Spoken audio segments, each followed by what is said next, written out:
Hello vinyl collectors. Today I thought I would take a look at 3 female artists from the 70s and 80s who I was a big fan of at the time and still is of course. But the very first artist I want to take a look at is Patti Smith. Patti Smith is a well-known artist to most people. She's inducted into the Rock and Roll Hall of Fame in 2007. This was her first album, Horses, released in 1975, reached 47 on the US charts. Some notable tracks on this one include Gloria, Redondo Beach, Kimberly.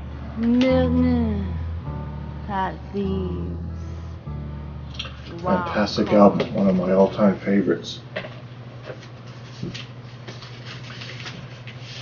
She followed that album up with Radio Ethiopia. This came out in October '76. Critics didn't like it. Only reached 122 on the charts. A lot of people said it was noise, not very musical, self-indulgent. I quite a bit liked it. But it seemed to me that there was tracks on here that she was sounding like she's high on drugs when she's recording the music. Nonetheless, I liked it quite a bit. While she was touring for this album in 1977, she fell off the stage and I think she broke a couple vertebrae in her neck. Consequently, she had to take a couple of years off.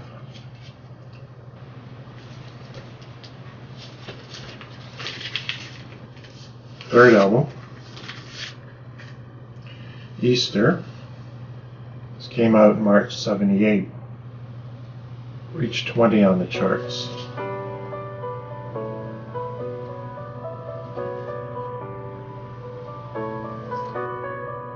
I think this one is, let's see,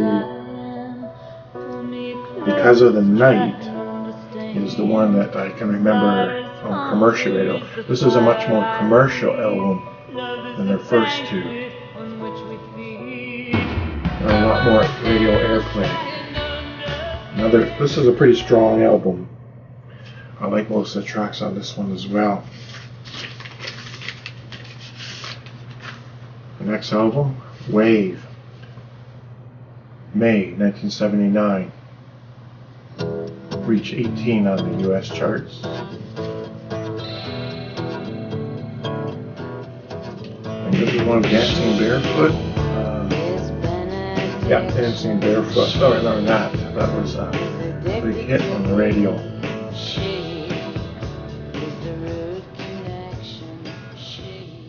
After the release of this album, the band broke up. And Patti Smith sort of went into semi-retirement.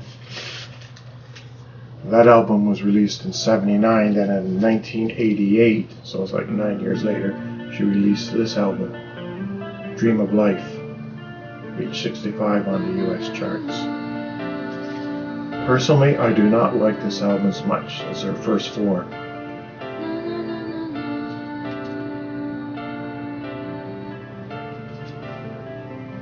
She's gone on to make several other albums, but after this album I sort of did not follow her career very much and really don't have a great deal of knowledge on the stuff that she's been releasing lately.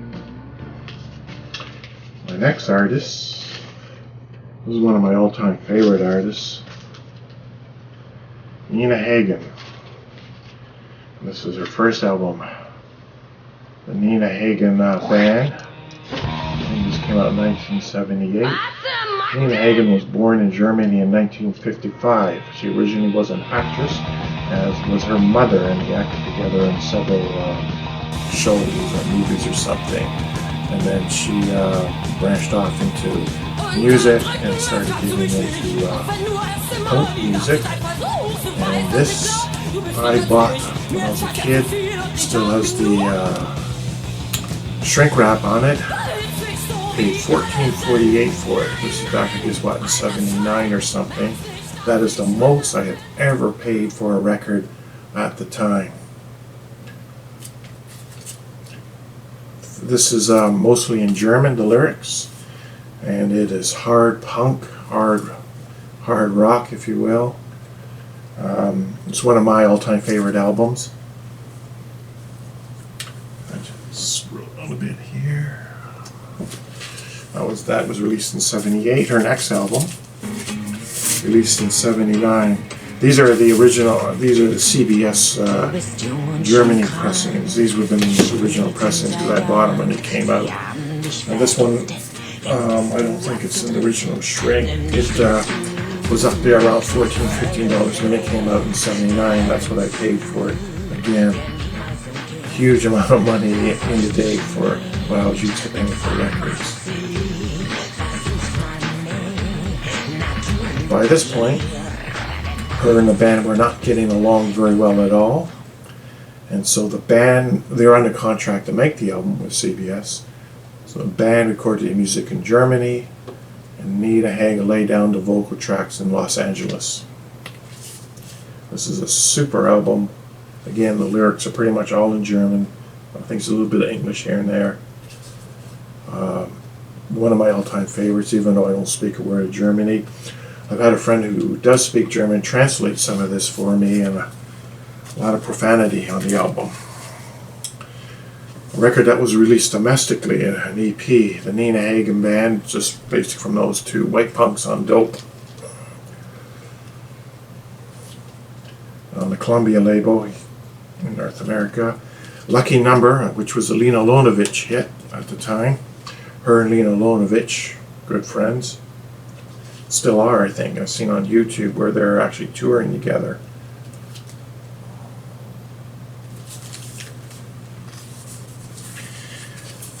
Once again, we team up here with Lena Lonovich, Herman Brood, and Nina Hagen, and Cha-Cha, the soundtrack.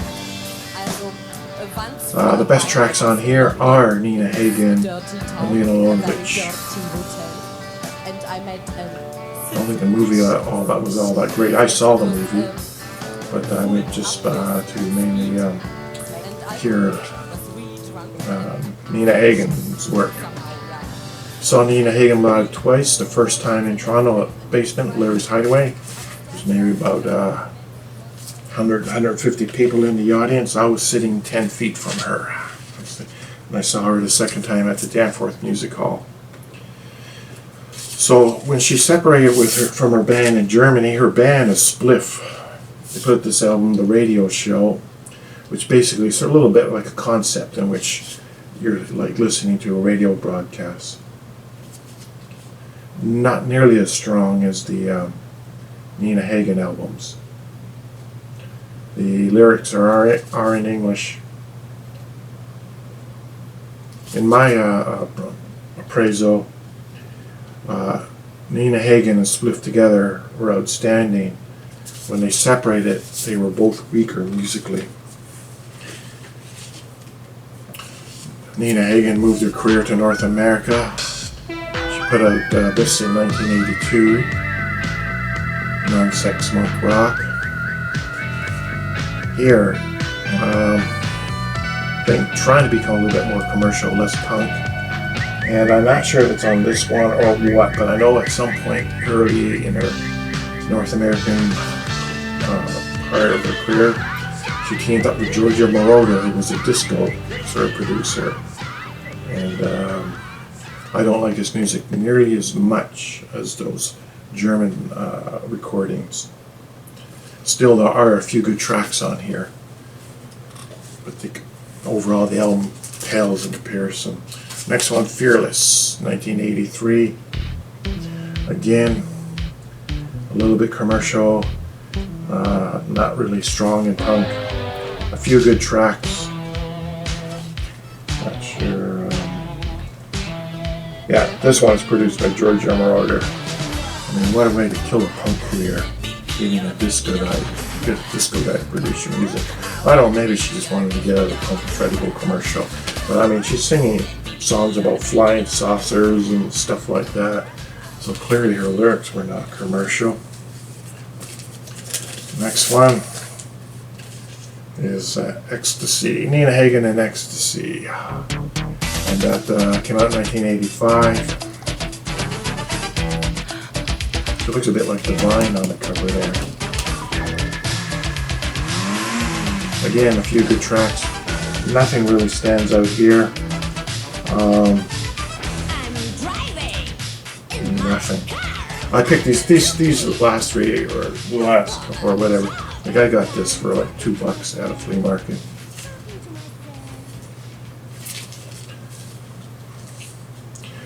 One in CD. This one isn't bad.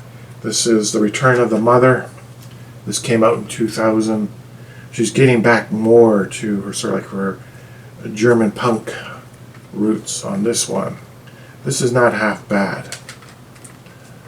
See, this one's cheap. I'd pick it up.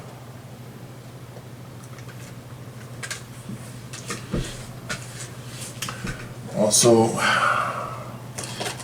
Nina Hagen in concert, a DVD. I think there's 2 shows here.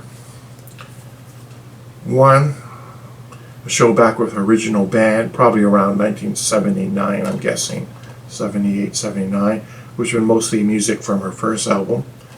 A very good concert. And then the second concert is a much more recent one, where she's doing a lot of material from when she was over in North America, as well as doing a few of her earlier things. I'm not sure what's going on there. It looks to me like if you watch the concert, she has large sheets of paper. It looks like the lyrics are written down on paper as if she couldn't remember the lyrics to her songs. So the next artist I want to show from around this time is Laurie Anderson, who is a real sort of a complete artist, everything in visual, musical, poetry, as was Patti Smith. Patti Smith was, of course, a poet as well. And her first album, Big Science, released in 1982, reached 124 on the U.S. charts. And he looked like he might have been a hat checker. Laurie Anderson is an acquired taste. At a nice rink. Listen to her few songs. If you don't like them, you may not like any of her albums. If you do like them, you may very well like all her albums. And I said, Mr. Heartbreak, 1984, reached number 60 on the charts. This one, Sharky's Day, Sharky's Night, were 2 I can remember there.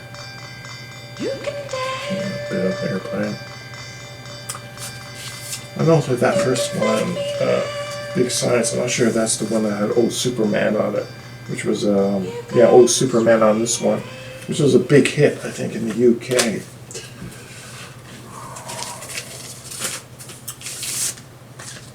Next album, Home of the Brave, which is a movie she did in 1986. I have this movie on VHS tape. I don't think it was released on DVD. You can see it on YouTube. Absolutely, considering the year that it was filmed, I mean, it was outstanding, both visually, musically. Hagen Ballou is in her band on this production. Well-known guitar player. This is a fantastic album, one of my favorites. Show you this one here, United States. This came out in 1984. It's a box set. Not sure how many is in here. 4 or 5 albums at least.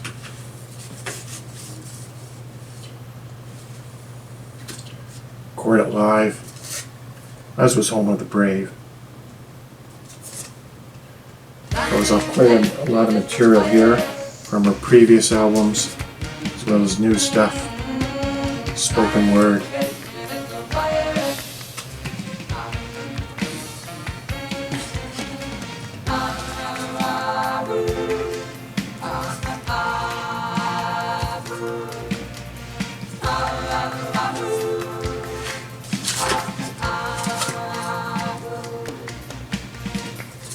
Feeling really rotten the other day. was feeling washed up. And I said to myself, A lot of material in this box set.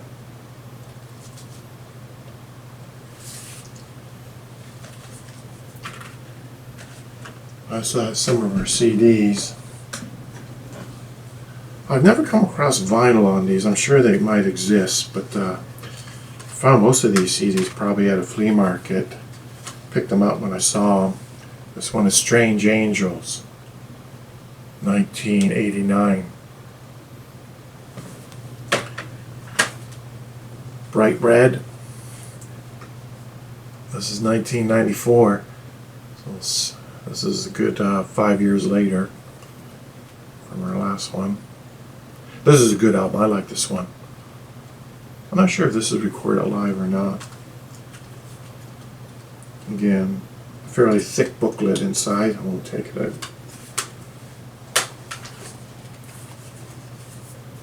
This one, Life on a String, 2001. You know, it's 6 years later.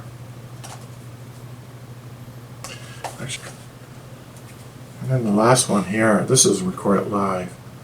Live at Town Hall, New York City, September 19th and September 20th, 2001. And this is a double CD set. So as always, thank you for watching and have a great day.